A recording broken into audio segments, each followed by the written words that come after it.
Ale druhá vec, že aj ten zadok musíš tlačiť pod neho. To je to, čo sa baví, to podsadenie. Že bude to podsadenie, keď zadné sú bližšie k predným.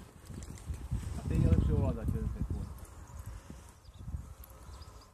To je prvá fáza, čiže vysvetlíš koňovi pozíciu, ako má byť. Druhá fáza je, že to koňa musíš zjemniť.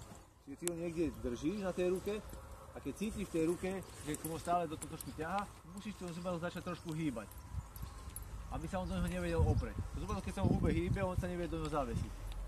A tretia fáza je, že toto všetko mu ukážeš a potom za odmenu mu tú ruku jemnuško povolíš. A chceš od neho, aby tam zostal sám. Miška, poď tu k nám, okruhuje sa zaraz za ňou a budete robiť dve naraz. Na tomto krúžku.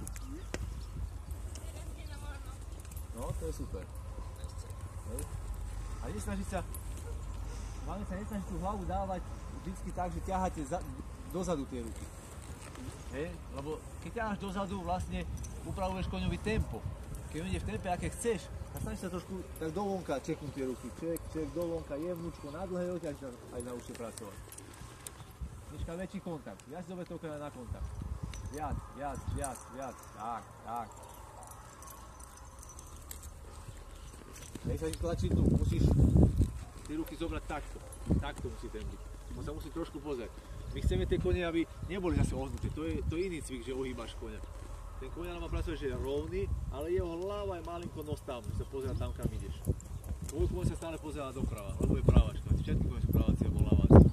Dôležité je, že ty tým jazdením, tým tréningom to vykompenzuješ a trošku toho koňa zrovnáš.